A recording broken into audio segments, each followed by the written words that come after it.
സ്നേഹപ്പെട്ട എല്ലാവർക്കും വേറിട്ട കാഴ്ചകളിലേക്ക് സ്വാഗതം. മണൽ കൊണ്ട് ചരിത്രം എഴുതാമോ എന്ന് ചോദിച്ചാൽ മണലിലാണ് ലോക ചരിത്രം എപ്പോഴും എമ്പാടും എഴുതപ്പെട്ടിട്ടുള്ളത് എന്ന് സൂക്ഷ്മ നിരീക്ഷണത്തിൽ മനസ്സിലാക്കാൻ കഴിയുമെന്നാണ് മറുപടി. ചരിത്ര നിർമ്മിതിക്ക് ലോകത്തെവിടെയും എക്കാലത്തും നേർസാക്ഷ്യം വഹിച്ചിട്ടുള്ളത് മണലല്ലാതെ മറ്റൊന്നുമല്ല. മണലിലാണ് മനുഷ്യ ജീവിതങ്ങളുടെ പുരോയാനത്തെ തടഞ്ഞവരുടെയും അവരെ നേരിട്ടവരുടെയും രക്തം പതിച്ചതും. സമകാലീന കേരളത്തിൽ മണൽ ഒരു രാഷ്ട്രീയ സമസ്യയായി തീരുന്നതിന് അങ്ങനെ ചില കാരണങ്ങൾ കണ്ടെത്താം. അറിഞ്ഞോ അറിയാതെയോ ചരിത്രത്തെ വീണ്ടെടുക്കാൻ മണൽ തന്നെ ആയുധമാക്കുന്ന കൃഷ്ണദാസ് കടവനാടാണ് വേറിട്ട കാഴ്ചകളിൽ ഈ ആഴ്ച അതിഥിയായി വരുന്നത്. സാധാരണ എന്ന മേഖലയിലേക്ക് നമ്മൾ ആദ്യമായിട്ട് വരുന്നത് ഇത് നമ്മൾ പട്ടാമ്പിയിൽ ഒരു നാടക സന്ധ്യ വയ്ക്കാം, തിയൂർ രേഖകൾ എന്ന നാടകം. അതിന്റെ ഭാഗമായിട്ട് നമ്മളൊരു പ്രചരണം എന്ന നിലയ്ക്ക് അതിലെങ്ങനെ എന്തൊക്കെ കാര്യങ്ങൾ ചെയ്യാം എന്നുള്ളൊരു ആലോചന ഉണ്ടാവും. അവിടുത്തെ സുഹൃത്തുക്കൾ, അവിടെ നമ്മൾ കുറച്ച് നാടക സുഹൃത്തുക്കളുണ്ട്. ഇപ്പൊ ഈ സാൻഡാർട്ടി എന്നൊരു ഇതിനെ കുറിച്ച് കേൾക്കുകയും അപ്പൊ അത് നമുക്ക് ചെയ്യുന്ന ആൾക്കാരെ വിളിച്ച് ചെയ്താലോ എന്നൊരു ആലോചന. അപ്പൊ ഓരോ സുഹൃത്തുക്കൾ വയ്ക്കുന്ന ഓരോ സജഷനാണ്. അപ്പൊ അത് നമ്മളത് എന്താ നമുക്ക് അറിയില്ല എന്നാ എങ്ങനെയാ ചെയ്യേണ്ടതെന്നു. അപ്പൊ അതിന്റെ കാര്യങ്ങൾ നമ്മൾ അന്വേഷിച്ച് നോക്കിയപ്പോൾ അത് ഭയങ്കര എക്സ്പെൻസീവ് ആയിട്ടാണ് നമുക്ക് അത് തന്ന് അനുഭവപ്പെട്ടത്. അപ്പൊ സുഹൃത്തുക്കൾ ഞങ്ങൾ എല്ലാവരും എന്തുകൊണ്ട് കൃഷ്ണദാസിന് വരയ്ക്കാൻ അറിയില്ല, കൃഷ്ണദാസിലേക്ക് ചെയ്തുകൂടെ എന്ന് ചോദിച്ചു ഈ സാൻഡാർട്ടി. അപ്പൊ സത്യം പറയാം, ഞാൻ പറഞ്ഞു എനിക്കറിയില്ല, കാര്യം ഞാൻ ആ വീഡിയോ കണ്ടിട്ടില്ല. നമ്മൾ യൂട്യൂബിൽ ഇങ്ങനെ ചില വിഷ്വൽസ് കണ്ടിട്ടുണ്ടെന്നല്ലാതെ എനിക്ക് അതിനെ കുറിച്ച് ഒന്നും അറിയില്ല. അപ്പൊ ഇവര് പറഞ്ഞു അത് കുഴപ്പമില്ല, കൃഷ്ണദാസിനെ പറ്റും, കൃഷ്ണദാസ് ശ്രമിച്ചു നോക്കും, എന്നിട്ട് നമുക്ക് ക്യാൻസൽ ചെയ്യാന്ന് പറയും. അപ്പൊ ഞാൻ പറഞ്ഞു നമുക്ക് നോക്കാം, എനിക്ക് വലിയ ഉറപ്പൊന്നും പറയാൻ പറ്റില്ല, കാരണം ഇതിന് ഈ ടെക്നോളജി ഒന്നും എനിക്കറിയില്ല. അപ്പോൾ എന്തായാലും ഒന്ന് പരീക്ഷ വെക്കാൻ വിചാരിച്ചു. ഞാൻ വരുന്നു, തൽക്കാലം സാധനമൊക്കെ പെട്ടെന്ന് 1-2 ദിവസം കൊണ്ട് സെറ്റപ്പ് ചെയ്തിട്ട് നമ്മൾ വീട്ടിലിരുന്നിട്ട് വരച്ചു നോക്കി. രാത്രി ഒരു ബോധുകളും നിന്നു. ഒരു 7 മണിക്ക് തുടങ്ങി നമ്മളൊരു 10-10:30 അവസാനിപ്പിക്കുന്നു, എന്തെങ്കിലും ഭക്ഷണം കഴിക്കുന്നു, വീണ്ടും നിൽക്കുന്നു. അങ്ങനെ കുറച്ചൊരു 6 മണി വരെയൊക്കെ ഇങ്ങോട്ടാണ് വർക്ക് ചെയ്ത് തന്നു. രാവിലെ എനിക്ക് തോന്നിയൊരു കോൺഫിഡൻസ് ആയി, കാരണം ഇത് നമുക്ക് പറ്റുന്നുണ്ട്. പക്ഷെ ഇതിന്റെ മറ്റു കാര്യങ്ങൾ ഇത് എങ്ങനെയൊക്കെ വിഷ്വൽസ് തമ്മിൽ കണക്ട് ചെയ്യണമെന്ന് നമുക്കറിയില്ല. പട്ടാമ്പിയിൽ അവതരിപ്പിക്കുന്ന കാരണം പട്ടാമ്പിയുടെ ചരിത്രം നമുക്ക് പറയാം. അപ്പോൾ പട്ടാമ്പിയുടെ പഴയ പേരായ നേതിരിമംഗലം എന്നാണ് അതിന് പേര് കൊടുക്കേണ്ടത്. അത് വേണ്ട മാതിരി നമുക്ക് ആ ഗ്രാമപ്രദേശങ്ങളിലെ ആൾക്കാരുമായിട്ട് അവരുടെ നാടിന്റെ ചരിത്രം സംവദിക്കാൻ പറ്റിയത് വലിയൊരു അനുഭവമാണ്. പിന്നുണ്ടായത് പൊന്നാനിയാണ്. പൊന്നാനിയിൽ ഒരു സാംസ്കാരിക ഉത്സവം, പൊന്നാനി സാംസ്കാരിക ഉത്സവം എന്ന് പറഞ്ഞിട്ട് ഒരു സംഭവം വരുന്നു. അപ്പൊ അതിൽ പോലെ സുഹൃത്തുക്കൾ പൊന്നാനിയിലെ തന്നെ നമ്മളെ സുഹൃത്തുക്കൾ നമ്മളെ വിളിച്ച് ചോദിക്കുകയാണ്, ഇങ്ങനെ പൊന്നാനിയുടെ ഒരു ഇത് വരുന്നുണ്ട്, അപ്പൊ അതിൽ പൊന്നാനിയുടെ ഒരു ഹിസ്റ്ററി ചെറിയമാതിരി ചെയ്യാൻ പറ്റുമോ എന്ന് ചോദിച്ചു. അപ്പൊ നമ്മൾ ഒക്കെ ചെയ്യാം. അപ്പോൾ നമ്മൾ പൊന്നാനിയുടെ ഹിസ്റ്ററി എന്ന് പറഞ്ഞാൽ നമുക്ക് ഈ കുറച്ച് സമയത്തിനുള്ളൊന്നും പറയാൻ പറ്റില്ല. പട്ടാമ്പിയേക്കാളും വൈഡായി കിടക്കുന്ന ഏരിയ. കുറെ കാര്യങ്ങൾ അന്വേഷിച്ച് നോക്കിയപ്പോൾ നമുക്ക് കിട്ടിയൊരു കാര്യം എന്താ വെച്ചാൽ അവിടുത്തെ ജലഗതാഗതത്തെ കുറിച്ചിട്ട്, ജലഗതാഗതം കനോലി കനാലിലൂടെയുള്ള ജലഗതാഗതത്തെ കുറിച്ച് അവിടെ എവിടെയും പരാമർശിക്കപ്പെട്ടതായിട്ട് ചരിത്രം നമ്മൾ കണ്ടില്ല. അങ്ങനെയാണ് നമ്മൾ അവിടുത്തെ ഈ ജലഗതാഗതവുമായി ബന്ധപ്പെട്ടുള്ള ഒരു തോണിയാത്ര, അതായത് ടാഗോറിന്റെ പേപ്പർ ബോട്ട്സ് എന്ന ഒരു കവിതയിലെ കുട്ടി ഒരു കടലാസ് തോണി ഈ പൊന്നാനി കനോലി കനാലിലൂടെ ഒഴുക്കി അങ്ങനെ അറബിക്കടലിൽ എത്തുന്ന വരെയുള്ളൊരു അങ്ങനെയുള്ളൊരു രണ്ടും കൂടി ചേർത്തുള്ള ഒരു യാത്ര നമ്മൾ വരുന്നു. അതിൽ പൊന്നാനിയുടെ വിവിധ ഭാഗങ്ങളിലൂടെയുള്ള കായലുകളും കടലുകളും പാലങ്ങളും ഇതൊക്കെ പൊന്നാനിയുടെ ഒരു പശ്ചാത്തലം ഉണ്ടാക്കി നമ്മളത് വരച്ചു. അത് വേണ്ട മാതിരി അവിടെ നമുക്ക് അവതരിപ്പിക്കാൻ പറ്റി. അത് നന്നായി വിജയിച്ചു.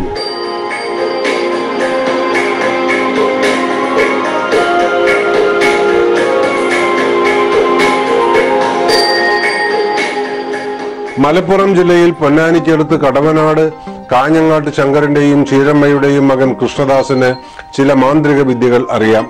താൻ ചവിട്ടി നടക്കുന്ന മണൽത്തരികൾക്കിടയിൽ ഉറങ്ങിക്കിടക്കുന്ന ദേശത്തിന്റെ ചരിത്രത്തെ ഞൊടിയിട കൊണ്ട് ഇദ്ദേഹം ഉയർത്തെഴുന്നേൽപ്പിക്കും. എന്നോ മൺമറഞ്ഞുപോയ മനുഷ്യരും പ്രകൃതിയും ഈ കലാകാരന്റെ വിരൽത്തുമ്പിൽ ആവേശിച്ച് മരമായും പുഴയായും കാടായും കാറ്റായും വന്ന് നമ്മെ അമ്പരപ്പിക്കും. 4-5 ചതുരശ്ര അടി വിസ്തീർണമുള്ള ഒരു സ്ഫടിക കളത്തിലേക്കാണ് 100 ഗ്രാം മണൽ പൊടി കൊണ്ട് ഇദ്ദേഹം ഭൂതകാലത്തെ ആവാഹിച്ചു കൊണ്ടുവരിക. വന്നവർ പെട്ടെന്ന് മാഞ്ഞു പോവുകയും പുതിയ രൂപങ്ങൾ പുതിയ ഭാവങ്ങളോടെ കളത്തിൽ വന്ന് നിറയുകയും ചെയ്യുന്ന ഈ തന്ത്രത്തിന് നീണ്ട ചരിത്രമുണ്ടെങ്കിലും ആധുനിക കാലത്ത് കേരളത്തിൽ മണൽ വരയ്ക്ക് ലഭിച്ച പ്രചാരത്തിന് കൃഷ്ണദാസ് കടവനാട് ഒരു മുഖ്യ കാരണക്കാരനാണ്. ഞാൻ സ്കൂൾ പഠിക്കുന്ന കാലത്തൊക്കെ തന്നെ ചിത്രകല എന്നത് അത്ര നമ്മൾ സ്കൂൾ പഠിക്കാൻ പൊതുവെ മത്സരവേദികൾക്കാണ് പൊതുവെ അങ്ങനെ വരച്ചിട്ടുണ്ടാവുക. അന്നൊന്നും ഇപ്പൊ നമ്മളെ കാലഘട്ടത്തിലൊന്നും ചിലപ്പോൾ അത്രയും അങ്ങനെ ഒരു സ്കൂളുകളോ അങ്ങനെ ഒന്നും ഉണ്ടായിരുന്നില്ല ഇതിനു വേണ്ടി. നമ്മുടെ നാട്ടിൻപുറത്തിന്റെ പ്രശ്നമായിരിക്കും, കടവനാട് എന്ന പ്രദേശത്തിന്റെ പ്രശ്നമായിരിക്കാം. പിന്നെ ഏതൊരു മനുഷ്യന്റെയും അവന്റെ വളർച്ചയുടെ പ്രധാന ഘടകം അവന്റെ കുടുംബം തന്നെയാണ് എന്നാണ്. അപ്പോൾ പാരമ്പര്യമായിട്ട് ചിലപ്പോൾ ഉണ്ടായിരിക്കാം എന്ന് നമ്മൾ വിശ്വസിച്ചിരുന്നു. പിന്നീട് നമ്മൾ കുറേ വളർച്ചയുടെ ചില ഘട്ടങ്ങളിൽ നമ്മൾ മനസ്സിലാക്കുന്നത് അച്ഛൻ ചിത്രകാരനായിരുന്നു, ചിത്രം വരച്ചിരുന്നു എന്നുള്ളത് അത് ദേവീ രൂപങ്ങളൊക്കെ ആയിരുന്നു അദ്ദേഹം വരച്ചത് നമുക്ക് മനസ്സിലായി. അപ്പോൾ അങ്ങനെ ചില ഇൻസിഡൻറ്റുകൾ അപ്പോൾ അങ്ങനെ ജീനുകളിൽ നിന്ന് മാറി സംഭവിച്ചായിരിക്കാം എന്ന് നമ്മൾ വിശ്വസിക്കുന്നു. തൊഴിൽപരമായി മാറുന്നത് നമ്മൾ സ്കൂൾ ജീവിതമൊക്കെ കഴിഞ്ഞു. പിന്നെ നമ്മൾ നാട്ടിൽ ചില ആർട്ടിസ്റ്റുകളൊപ്പം അങ്ങനെ വരയ്ക്കാനും എഴുതാനൊക്കെ അവരൊക്കെ സഹായിക്കുക എന്നുള്ള നിലയ്ക്ക് ഇങ്ങനെ പോയിരുന്നു. അപ്പോൾ അങ്ങനെ ഇരിക്കുന്നൊരു പ്രത്യേക സമയത്താണ് നമ്മൾ ഒരു തിരൂരുള്ള നാസർ എന്ന് പറഞ്ഞൊരു അദ്ദേഹം ഇവിടെ ഒരു ആർട്സ് തുടങ്ങുന്നതും അയാൾ വേറെ ആൾക്ക് വേണ്ടിയിട്ട് കമ്മീഷൻ വർക്ക് ചെയ്യുന്ന ഒരാൾ. അപ്പോൾ അദ്ദേഹത്തിനൊരു അസിസ്റ്റന്റ് വേണം. അങ്ങനെ അദ്ദേഹമാണ് എനിക്ക് ശരിക്കും ഗുരുസ്ഥായീനായിട്ട് ഇങ്ങനെ ഈ ആർട്ട് കൊമേഴ്സ്യൽ ആർട്ട് ഇതിൽ നിൽക്കുന്ന ഒരാളായിട്ട് ഞാൻ ഇപ്പോൾ കരുതുന്നു. പിന്നെയാണ് കുന്നംകുളത്തൊരു സ്ഥാപനം ഉണ്ട് എന്നുള്ള അറിയുന്ന സുഹൃത്തുക്കൾ പോലെ അറിയുന്നതും. അപ്പോൾ അവിടെ നമ്മൾ പഠിക്കുന്നു. അവിടെ പോയപ്പോൾ അവിടെ ഇതിലും വിചിത്രമായിട്ടുള്ള ചില സംഭവങ്ങളാണ് നമ്മൾ അവിടെ പഠിക്കുന്നത്. അവിടെ ഈ ഡ്രോയിങ് ടീച്ചേഴ്സിനുള്ള ചില ചില കോച്ചിങ്ങുകളാണ്. നമ്മളത് പഠിച്ചു, അത് കഴിഞ്ഞു. അതിങ്ങനെ കഴിഞ്ഞിട്ട് ഒരു 90-92 വരെ നമ്മളത് കഴിഞ്ഞുകൊണ്ടിരിക്കുകയാണ്. സാംസ്കാരിക രംഗത്ത് പോലെ തന്നെ രാഷ്ട്രീയ രംഗത്തും വളരെയധികം സജീവമായി പ്രവർത്തിച്ചിട്ടുണ്ട്. അദ്ദേഹത്തിൽ കൂടിയാണ് കടവനാട് ഭാഗങ്ങളിൽ പല ചുമരെഴുത്തായിരുന്നാലും ശരി, ഒരു ചുമരെഴുതാൻ വേണ്ടി ഒരു ആശയം വെച്ച് കഴിഞ്ഞാൽ ആശയരംഗത്ത് തന്നെ വളരെയധികം ഒരു പ്രത്യേകത കൊണ്ടുവരുന്ന ഒരു ചിത്രരചനാ രംഗത്തും കഴിവ് തെളിയിച്ചിട്ടുണ്ട്, ഡ്രാമയിൽ കൂടി കഴിവ് തെളിയിച്ചിട്ടുണ്ട്. അതിലൊക്കെ ഉപരിയായിട്ട് നിങ്ങൾക്ക് മനസ്സിലായിട്ടുണ്ടാവുമെന്ന് പറഞ്ഞാൽ ഓടക്കുഴൽ വായിക്കുന്ന കാര്യത്തിൽ ഒരു വലിയ കഴിവ് തെളിയിച്ചിട്ടുള്ള ഒരാളാണ്. ഞങ്ങളുടെ പ്രോത്സാഹനത്തെക്കാൾ ഉപരിയായിട്ട് സ്വന്തം പ്രോത്സാഹനത്തിൽ കൂടി വളർന്നു വന്നിട്ടുള്ള ആളാണ് കൃഷ്ണദാസ് എന്ന് എനിക്ക് പറയാൻ സാധിക്കും. അയാളിൽ നിന്ന് പഠിച്ചുകൊണ്ടാണ് ഞങ്ങൾക്ക് വീണ്ടും ആവേശം.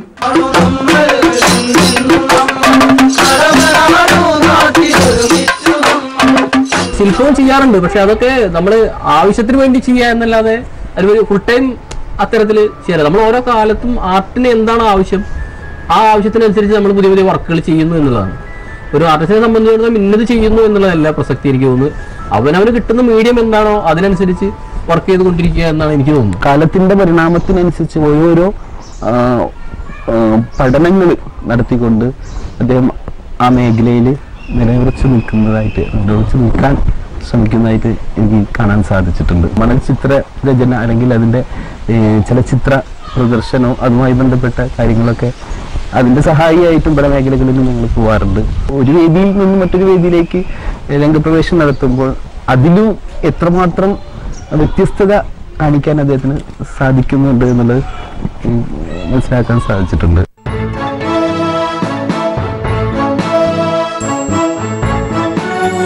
കുന്നംകുളത്ത് JJ സ്കൂൾ ഓഫ് ആർട്സിൽ നിന്ന് അഭ്യസിച്ച ചിത്രകലയ്ക്ക് സർക്കാർ അനുവദിച്ച സർട്ടിഫിക്കറ്റ് സ്കൂളുകളിൽ അധ്യാപകനാവാൻ പര്യാപ്തമായിരുന്നുവെങ്കിലും കൃഷ്ണദാസ് തിരഞ്ഞെടുത്തത് സ്വതന്ത്രമായ കലാപ്രവർത്തനത്തിന്റെ പാതയായിരുന്നു. അമച്വർ നാടകത്തിന്റെ ഗുരുക്കന്മാരോടൊപ്പം അഭിനയവും കലയും സംവിധാനവുമായി കേരളത്തിനകത്തും പുറത്തും വ്യാപകമായി സഞ്ചരിച്ചു. ഹ്രസ്വ ചലച്ചിത്രങ്ങൾ രചിച്ചു, പലതിലും വേഷമണിഞ്ഞു, അവാർഡുകൾ നേടി. കലാബിനാലകളിൽ വലിയ പ്രാകാരങ്ങൾ പ്രതിഷ്ഠിക്കുന്നതിൽ പങ്കാളിയായി. റേഡിയോ നാടകങ്ങൾക്ക് ശബ്ദം കൊടുത്തു. അരങ്ങുകളിൽ പ്രകാശവിന്യാസത്തിന് ചുക്കാൻ പിടിച്ചു. ഓരോ അവസരവും അവനവനോട് തന്നെയുള്ള പോരാട്ടമായി സ്വീകരിച്ച് പൊരുതി ജയിച്ചു.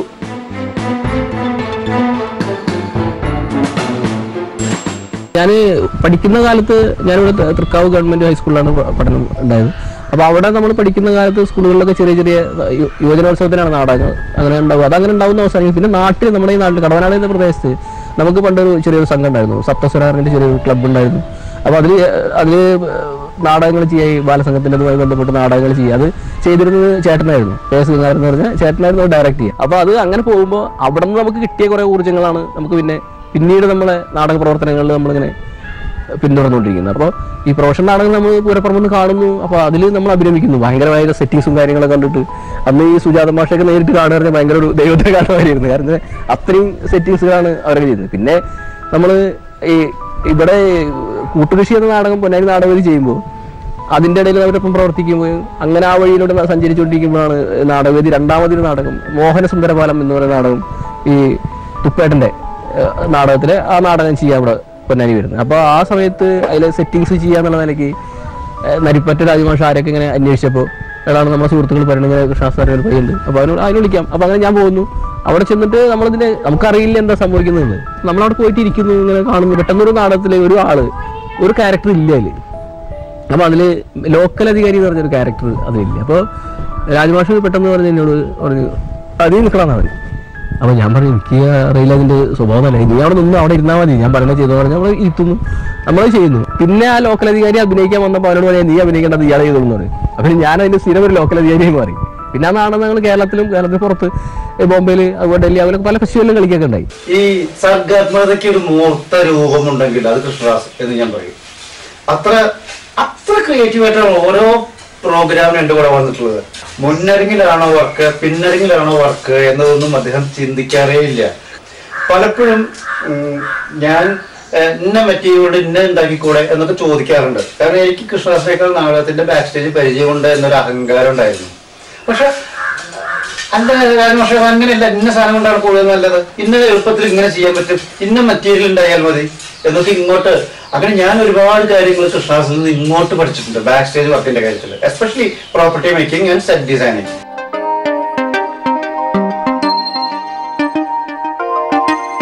പൊന്നാനിയിലെ സംബന്ധിച്ചിടത്തോളം പൊന്നാനിയിലെ ഞാൻ കണ്ടിടത്തോളം എല്ലാ കലാ സാംസ്കാരിക പ്രവർത്തനങ്ങളും ഒരു അല്പായുസിൽ ഒതുങ്ങുന്ന ഇതായിട്ടാണ് കണ്ടിട്ടുള്ളത്. അതെന്താണെന്ന് ചോദിച്ചാൽ ഇവിടുത്തെ ജീവിത രീതികൾ ഇപ്പം ഞാൻ തന്നെ പൊന്നാനിക്കാരനാണെങ്കിലും ഞാനിതിൻ്റെ കലാപരമായ പ്രവർത്തനങ്ങൾ നടക്കുന്ന ഏരിയകളൊക്കെ വേറെ. എനിക്ക് ഇത്തരം ഏരിയകളിൽ ഇടപെടണമെങ്കിൽ തൃശ്ശൂർ അല്ലെങ്കിൽ പാലക്കാട്, തിരുവനന്തപുരം, ഇത്തരം കോഴിക്കോട് ഇത്തരം ഏരിയയിൽ പോയിട്ട് വേണം നമ്മളൊക്കെ ചെയ്യാൻ. ഇവിടുത്തെ ജീവിത രീതികൾ വേറെ. അതെന്തുകൊണ്ടാണെന്ന് വെച്ചാൽ കേരളത്തിൽ തന്നെയാണ്. പക്ഷേ എന്ന് പറഞ്ഞാൽ ഇവിടെ ആൾക്കാർ ടേസ്റ്റ് ഉണ്ടാവില്ല എന്തിനോടും, ചിത്രകലയോടായാലും സംഗീതത്തോടെ എന്തോടുമുള്ള ടേസ്റ്റ് അതിങ്ങനെ ഒരു ചെറിയ ഏരിയയിൽ ഒതുങ്ങി നിൽക്കുന്ന ആൾക്കാർ. പക്ഷെ അത് പൊളിച്ച് പുറത്തു പോകാൻ ആൾക്കാർ അവരുടേതായ സാഹചര്യങ്ങളായിരിക്കാം ചിലപ്പോൾ അതിന് അവർക്ക് പറ്റാത്തതെന്നാണ് നമുക്ക് തോന്നുന്നത്. ഞാനും നാടകപ്രവർത്തനാണ്. ഞാൻ നാടകമായിട്ട് വരുമ്പോൾ എൻ്റെ നാടകം പ്ലെയിൻ 5 പൈസ ചിലവില്ല, പ്ലെയിൻ നാടകമാണ്. സ്റ്റേറ്റിലേക്ക് പോയി കളിച്ചിട്ടുണ്ട്, ശക്തമാണ്. പക്ഷെ പിന്നെ നാടകത്തിൻ്റെ രീതി മാറിയപ്പോൾ നാടകത്തിൻ്റെ പശ്ചാത്തല ഭംഗിക്ക് പ്രാധാന്യം വന്നപ്പോൾ ഇവൻ എന്നെ കടത്തി വെട്ടി. ഇവൻ്റെ ചില പരിപാടികൾ സംവിധാനങ്ങൾ ഇവൻ കൊണ്ടുവന്ന് അത്ഭുതകരമായ വിസ്മയ നമിച്ചു പോകും. കാരണം അത്രയും മനോഹരമായ പെർഫെക്റ്റായ വർക്കായിരുന്നു. രാജുവിൻ്റെ നാടകങ്ങൾ, നമ്മുടെ തുപ്പേട്ട നാടകങ്ങൾ, മോഹനസുന്ദര പാലൊക്കെ കളിക്കുമ്പോൾ അതുപോലെ തന്നെ നാടകങ്ങൾ, അതിനൊക്കെ ഈ പിന്നിലെ ഈ ജീവൻ കൊടുത്തത് കൃഷ്ണ. പരീക്ഷണ നാടകങ്ങളാണ് ഇപ്പോൾ കൂടുതലും നമുക്ക് താല്പര്യം അത് തന്നെയാണ്. പരീക്ഷണ നാടകങ്ങൾ ഉണ്ടാവണം എന്നുള്ളതാണ് വന്നത്. അല്ലാതെ നാടകം ഇങ്ങനെ ഒരു ഫോമിലായിരിക്കണം എന്നുള്ളതിനോട് എനിക്ക് വിയോജിപ്പാണ്. കാരണം ആ പരീക്ഷണ നാടകങ്ങൾക്കാണ് നമുക്ക് എന്തെങ്കിലും ചെയ്യാനുള്ളൂ. ഒരു കലാകാരനെ സംബന്ധിച്ചോളം അത്തരത്തിൽ നാടകത്തിൽ ഇടപെടുന്നതാണ് അയാൾക്കും ഗുണം. കാരണം കലാകാരൻ ഉണ്ടാക്കിയെടുക്കുന്നതിലുപരി അയാൾക്ക് പഠിക്കാൻ കൂടി ഒരു ഇടം വേണം അതിൽ. ഇപ്പോൾ അങ്ങനത്തെ പല ഡയറക്ടർമാരപ്പോൾ ഞാൻ വർക്ക് ചെയ്തിട്ടുണ്ട്. ഇപ്പോൾ നരിപ്പറ്റ രാജ്മാഷ്, ഒരു ജോസ് കോശി, ഇങ്ങനെ കുറേ ആൾക്കാരപ്പോൾ നമ്മൾ വർക്ക് ചെയ്യുമ്പോൾ പലരും പേര് നമുക്ക് അറിയാതെ തന്നെ കുറേ ആൾക്കാരുണ്ട്. പലരും ഇപ്പോൾ മായത്തൊങ്കർക്ക് ഇവരൊക്കെ വർക്കുകൾക്ക് നമ്മൾ രാജ്മാഷ് മുഖാന്തരം നമ്മൾ വർക്ക് ചെയ്യപ്പെട്ടിട്ടുണ്ട്. അവർ ചില കാര്യങ്ങൾ നമുക്ക് പറഞ്ഞു തരും. അത് നമ്മുടെ ജീവിതത്തിൽ തന്നെ നമുക്ക് മറ്റു മേഖലയിൽ നമുക്ക് ഹെൽപ്ഫുൾ ആവുന്നുണ്ട്. പൊന്നാനിയിലെ സാംസ്കാരിക പ്രവർത്തകരുടെ ഇടയിൽ കൃഷ്ണദാസ് വളരെ ആവശ്യം വേണ്ട ഒരാളാണ്. ഏത് മേഖലയിലെ ഏത് പ്രോഗ്രാമുകൾ നടക്കുമ്പോൾ അതിൻ്റെ രീതി അറേഞ്ച് ചെയ്യേണ്ട കാര്യത്തിൽ നാടകത്തിലൊക്കെ ആണെങ്കിൽ ആക്ടേഴ്സ് ആയാലും ഡയറക്ടർ വരെ നാടക ദിവസം പ്ലേ ഉള്ള ദിവസം വളരെ സന്തോഷത്തോടെ നടക്കുമ്പോൾ മൂപ്പര് അതിൻ്റെ പണി പോവുക, അതിൻ്റെ സമർപ്പണം അത് കഴിയണവരെ ഭക്ഷണം പോലും കഴിക്കാത്ത അനുഭവം ഉണ്ട്. അപ്പം എൻ്റെ ഏറ്റവും അടുത്തൊരു സുഹൃത്ത് എന്നുള്ള നിലയ്ക്കൊപ്പം നിൽക്കേണ്ടി വരുമ്പോൾ ബാക്കിയുള്ളവരിങ്ങനെ വളരെ സന്തോഷവാന്മാരായിട്ട് നടക്കും. അദ്ദേഹം ഇത് കഴിഞ്ഞാലേ ഇത് ഭക്ഷണം വരെ കഴിക്കുള്ളൂ. അത് അതിനോടുള്ള ഒരു സമർപ്പണം തന്നെയാണ്.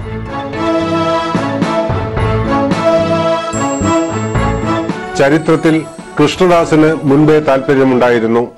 മണൽ വരയെ ആത്മാവിഷ്കാരത്തിനുള്ള ഉപാധിയായി സഗൗരവം സ്വീകരിച്ചതോടെ ഓരോ നാടിന്റെയും സ്മൃതി പേടകങ്ങളിൽ നിന്ന് കഥാപാത്രങ്ങളെ പുറത്തെടുക്കാൻ പ്രയാസമുണ്ടായില്ല. പട്ടാമ്പിയുടെ ഓർമ്മകളിലെ നേതിരിമംഗലം രേഖകളും കോവിലിന്റെ തട്ടകത്തിൽ ഉറഞ്ഞുതുള്ളി നിന്ന ഉണ്ണീരി മുത്തപ്പനും അകാലത്തിൽ കളി നിർത്തിപ്പോയ കലാഭവൻ മണിയും കൃഷ്ണദാസ് വരച്ച മണൽ കളത്തിൽ വെളിച്ചപ്പെട്ടു. ഒരു സംഘം കലാകാരന്മാരുടെ കൂട്ടായ യത്നത്തിൽ രൂപപ്പെടുന്ന നാടകം പോലുള്ള കലാസൃഷ്ടികളെക്കാൾ ചിത്രകലയാണ് തന്റെ വ്യക്തിസ്വത്വത്തെ കൂടുതൽ പ്രകാശിപ്പിക്കുന്നത് എന്ന് അറിഞ്ഞുകൊണ്ട് അദ്ദേഹം കൂടുതലും അഭിരമിക്കുന്നത് ചിത്രകലയിലാണ്.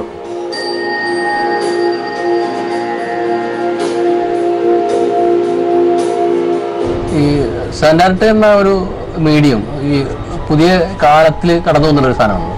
അപ്പോൾ അതിൽ സംഭവിക്കുന്നത് വെച്ചാൽ അതിന് അങ്ങനെ പ്രത്യേകിച്ച് മണലിൽ ചില ലൈറ്റ് നൽകുന്ന ചില ഡയമെൻഷൻസ് ആണ് അതിൻ്റെ ഒരു ഭാഷയും മറ്റു കാര്യങ്ങളും. അപ്പോൾ അത് ഒട്ടും മൂവി എന്ന് പറയുന്ന ഘടകം അതിൽ വരുന്നത് നമ്മൾ വരയ്ക്കുന്ന ആളുടെ ചില കയ്യിൻ്റെ ചലനങ്ങളാണ് അതിൻ്റെ ചിത്രത്തിൻ്റെ ഡെവലപ്മെൻറ്റ്. അങ്ങനെയാണ് അതിൽ സംഭവിക്കുന്നത്.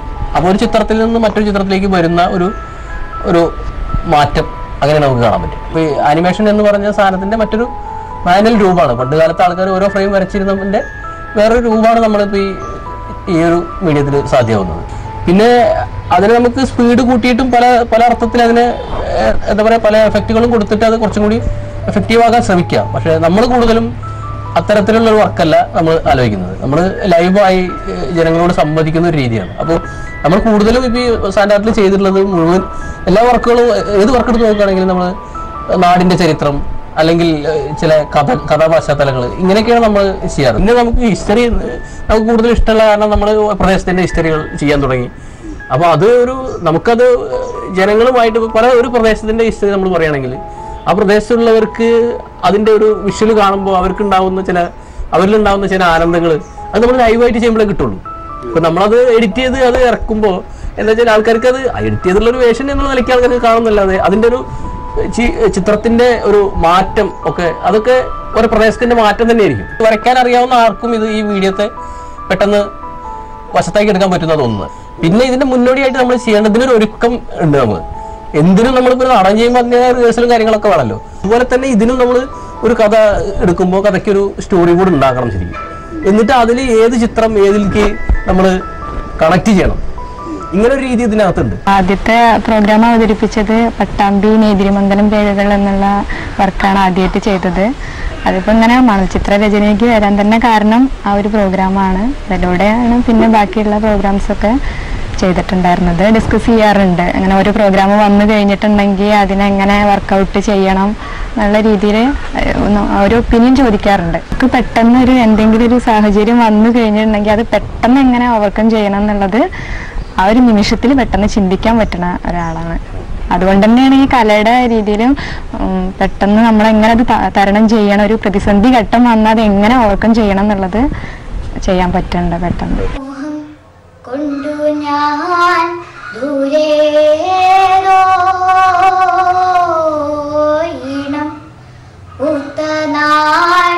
മധു തേടിപ്പോയി. ഇപ്പൊ നമ്മൾ സാൻഡാർട്ട് ചെയ്ത് അതിലിടയ്ക്ക് നമ്മൾ ചില പപ്പറ്റുകളൊക്കെ ഉപയോഗിച്ച് നോക്കുന്നുണ്ട്. സാൻഡാർട്ടിൽ അത് തട്ടകത്തിൽ നമ്മൾ ഉപയോഗിച്ചിരുന്നു. തട്ടകം എന്നത് ചെയ്യുന്നതിൽ ചില പപ്പറ്റുകൾ ഉപയോഗിച്ചു. അപ്പൊ അത് നമ്മുടെ ചില പരീക്ഷണങ്ങൾ, അത് കേരളത്തിൽ ആരെങ്കിലും ചെയ്തിട്ടുണ്ടോ എന്ന് നമുക്കറിയാം. നമ്മൾ ഓരോ കാലത്തും ഓരോ മാറ്റങ്ങൾ നമ്മൾ കാണുന്നുണ്ട്.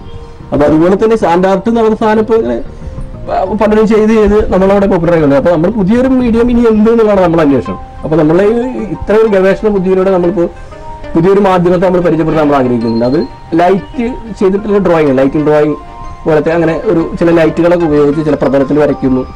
അപ്പൊ അത് ഇരുട്ട് നിറഞ്ഞ പ്രതലത്തിലാണ് നമ്മൾ വരയ്ക്കുക. അപ്പൊ അതിങ്ങനെ ഇലുമിനേറ്റ് ചെയ്യുന്നു, അപ്രത്യക്ഷമാകുന്നു. ഇങ്ങനെയുള്ളൊരു പരീക്ഷണം ഇപ്പൊ നടന്നുകൊണ്ടിരിക്കുന്നത്.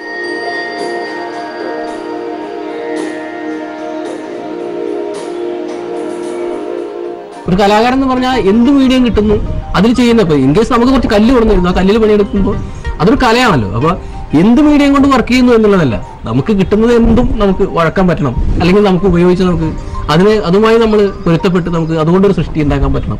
അങ്ങനെയാണ് എന്നിലെ കലാകാരൻ അങ്ങനെയാണ് കാണുന്നത്. അത് അവനവനോട് തന്നെയുള്ള ഒരു പോരാട്ടമാണ് ഒരു കലാകാരൻ്റെ എല്ലാ രചനയും, ഏതൊരു കലാകാരൻ്റെ. പൊന്നാനിയിലെ സൗഹൃദ കൂട്ടായ്മയിൽ ആദ്യത്തെ സിനിമാകാരൻ, എന്റെ പരിചയത്തിൽ ആദ്യത്തെ സിനിമാകാരൻ കൃഷ്ണദാസാണ്.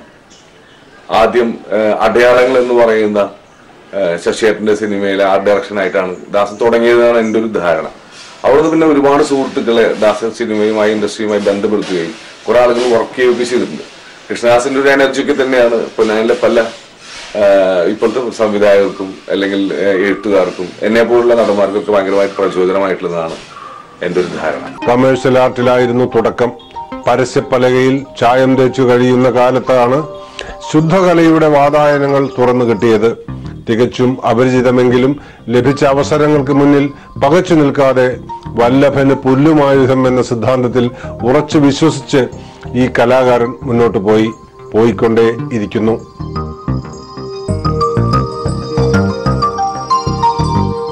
കലാകാരന് സത്യം പറഞ്ഞാൽ ബാധ്യതകൾ കൂടുതലാണ്. കാരണം ഏതിനൊപ്പം നിൽക്കണം എന്നുള്ളൊരു പ്രതിസന്ധിയുണ്ട്. പക്ഷെ കലാകാരന് ഏതൊരു കലാകാരനും അവരുടേതായ ഒരു നിലപാടുണ്ടായിരിക്കും. അത് വളരെ തുല്യമായ ഒരു നിലപാടായിരിക്കും തോന്നുന്നു. അങ്ങനെയാണ് നമുക്ക്, അതുകൊണ്ടായിരിക്കാം നമ്മൾ കലാകാരന്മാർ പരസ്പരം ഏകീകരിച്ച് നിൽക്കുന്നതും ആ ഒരു സ്വഭാവം അങ്ങനെ ഒരു നിലനിൽക്കുന്നത് കൊണ്ടായിരിക്കും. ഒരു കലാകാരനെ അല്ലെങ്കിൽ ഒരു വ്യക്തിയെ വളർത്തുന്നത് അവന്റെ ചുറ്റുപാട് തന്നെയാണ്. അപ്പൊ അവന്റെ ചുറ്റുപാടുള്ള ശരിയെ മാത്രമായിരിക്കണം അയാൾ മനസ്സിലാക്കേണ്ടത്. തെറ്റിനെ അയാൾ മാറ്റി നിർത്തണം. നിരുപാധികം മാറ്റി നിർത്തി അയാൾക്ക് മുന്നോട്ട് പോകാൻ കഴിയും. അപ്പൊ കലാകാരൻ കാലത്തിനനുസരിച്ച് സഞ്ചരിച്ചു കൊണ്ടേയിരിക്കണം. പുതിയ പുതിയ കാര്യങ്ങൾ പഠിക്കണം, ചെയ്യണം. അത് കലാകാരനിൽ നിഷിദ്ധമാണ്. അത് കലാകാരൻ മനസ്സിലാക്കണം. അല്ലാതെ ഞാൻ ഇന്നതേ ചെയ്യൂ, ഇതാണ് എൻ്റെ കല, അത് ശരിയല്ല എന്ന് എനിക്ക് തോന്നുന്നു.